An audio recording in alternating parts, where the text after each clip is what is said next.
Imagine a place where the heartbeat of music pulses through concrete and steel, where the ghosts of legendary artists still linger in the halls. Hidden in plain sight on the streets of Hollywood, there's a building that has been whispering secrets in Morse code for over 6 decades. Welcome to a corner of Los Angeles where architecture and melody collide, and where a simple office tower became an icon of the American music industry. The story of this remarkable structure begins in the 1950s, when rock and roll was taking the nation by storm and Hollywood was at the height of its golden age. As the rest of the world was embracing the sleek lines of modernist architecture, one visionary designer dared to think in circles. His creation would become not just a workplace, but a symbol of the creative spirit that defines Los Angeles. As you approach this cylindrical wonder, you're struck by its unique silhouette against the California sky. The building's circular design, with its wide curved awning stacked like a tower of vinyl records, seems to capture the very essence of the music industry. A tall spike emerges from the top, pointing skyward as if reaching for the stars, both literal and metaphorical. Now, here's a tidbit to pique your curiosity. What do a Morse code message, a set of underground chambers, and the house that Nat built have in common? They're all integral parts of the fascinating story behind this architectural and musical landmark. Welcome to the Capitol Records building, an icon of Los Angeles and a temple to the art of recorded sound. But here's a little-known fact. The building's resemblance to a stack of records was purely coincidental. The architect, Louis Nadorf, was just 24 years old when he designed the world's first circular office building, and he kept the client's identity a secret during the design process. Completed in 1956, the 13-story tower houses more than just offices. Beneath the ground floor lie 8 legendary echo chambers designed by guitar pioneer Les Paul.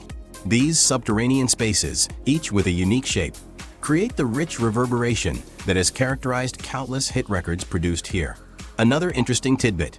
The blinking light atop the tower has been spelling out Hollywood in Morse code since the building's opening. It was the idea of Capitol's then-president Alan Livingston as a subtle way to advertise the label's West Coast presence. Contrary to popular belief, the Capitol Records building isn't just a relic of the past. It continues to be a working studio with state-of-the-art recording facilities that attract today's top artists. In fact, from 2013 to 2015, the building played a crucial role in the Academy Awards, with the orchestra performing live from the Capitol Studios while the ceremony took place down the street at the Dolby Theater. One contentious point that often sparks debate is the building's future. As the music industry evolves and urban development pressures mount, there are ongoing discussions about how to preserve this iconic structure while keeping it relevant. This ongoing conversation adds an intriguing layer to the visitor experience, encouraging people to consider the balance between progress and preservation in our cityscapes. You'll find this musical landmark at 1750 North Vine Street, just north of the famous Hollywood and Vine intersection. Pro tip: while the building isn't open for public tours, you can still appreciate its architecture from the outside. Visit at night to see the Morse code light in action. And keep an eye out for the Hollywood Jazz mural in the parking lot, which pays tribute to some of the legendary artists who recorded here. Whether you're a music enthusiast, an architecture buff, or simply someone looking to experience a piece of Hollywood history, the Capitol Records building offers a unique glimpse into the heart of America's entertainment industry. It's more than just an office tower. It's a testament to the enduring power of music and the innovative spirit of Los Angeles. So come, stand in the shadow of this circular wonder and listen closely. You might just hear the echoes of musical history reverberating through the Hollywood air.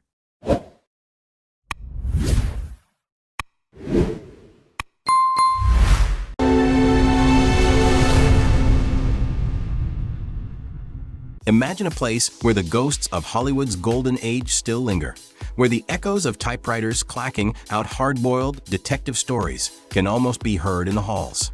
Hidden in plain sight on a bustling Los Angeles street corner, there's a building that holds the secrets of Tinseltown's noir past. Welcome to a corner of the City of Angels, where fact and fiction blur, and where the spirit of one of America's greatest mystery writers still haunts the shadows. The story of this iconic structure begins in the Roaring '20s, when Hollywood was transforming from a sleepy suburb into the entertainment capital of the world. as silent films gave way to talkies and movie stars became the new American royalty. A 6-story building rose above the burgeoning skyline, standing as a testament to the city's growing prosperity and ambition. As you approach this Art Deco gem, you're struck by its imposing facade, a blend of classical elements and modern lines that epitomizes the architectural style of its era. The building's grand entrance, with its ornate detailing and brass fittings, seems to whisper tales of fedora-wearing detectives and glamorous femme fatale who might have passed through its doors. Now, here's a tidbit to pique your curiosity. What do a fictional private eye, a real-life mystery writer, and a modern-day speakeasy have in common? They're all part of the fascinating story behind this landmark of Los Angeles noir.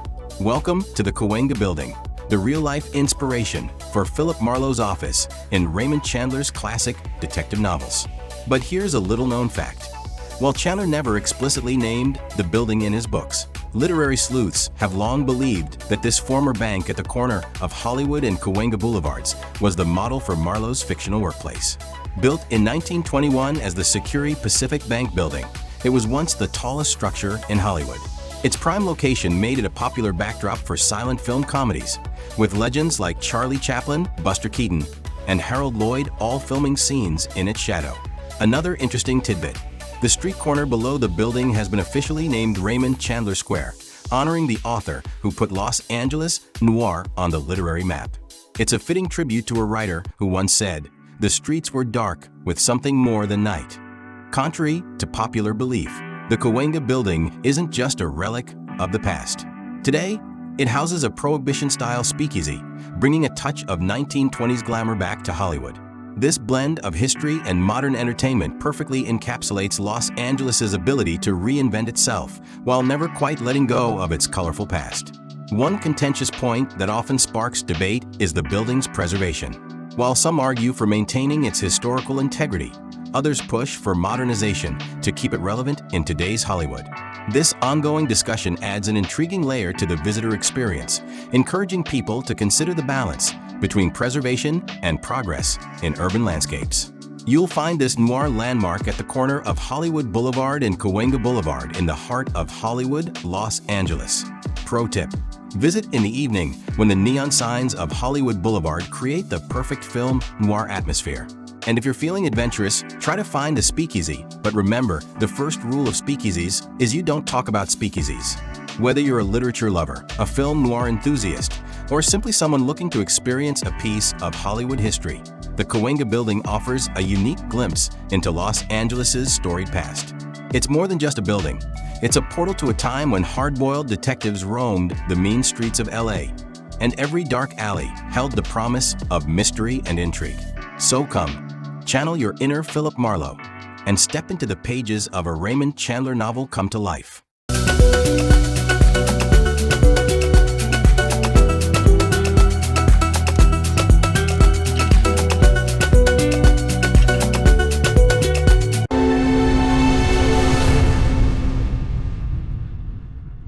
Imagine a place where ancient mysticism meets American automotive culture, where the silhouettes of vintage cars rise from the prairie like metallic monoliths.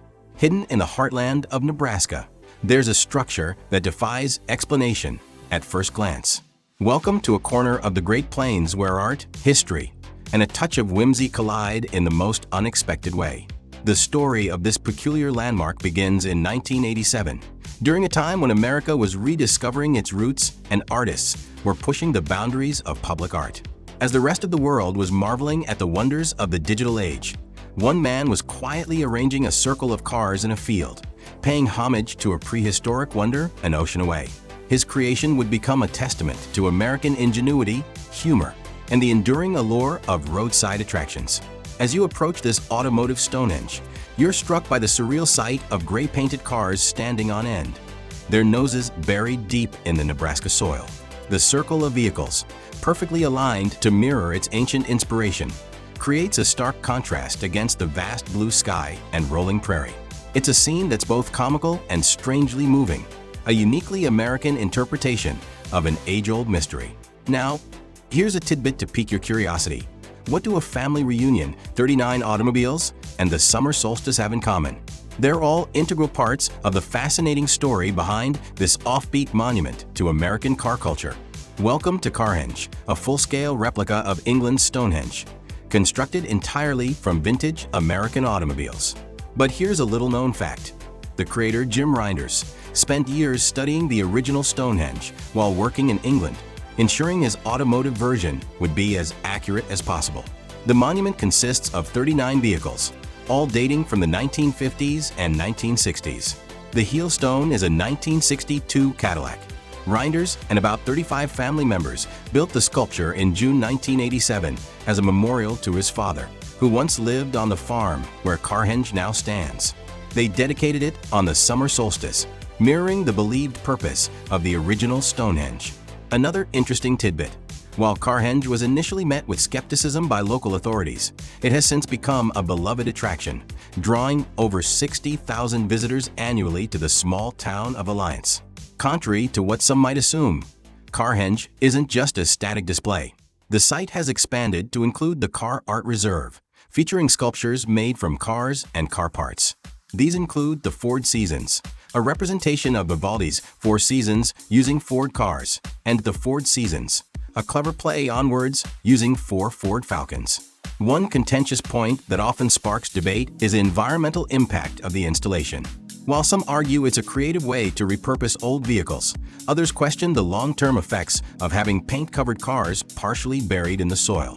This ongoing discussion adds an intriguing layer to the visitor experience, encouraging people to consider the intersection of art, environment, and preservation.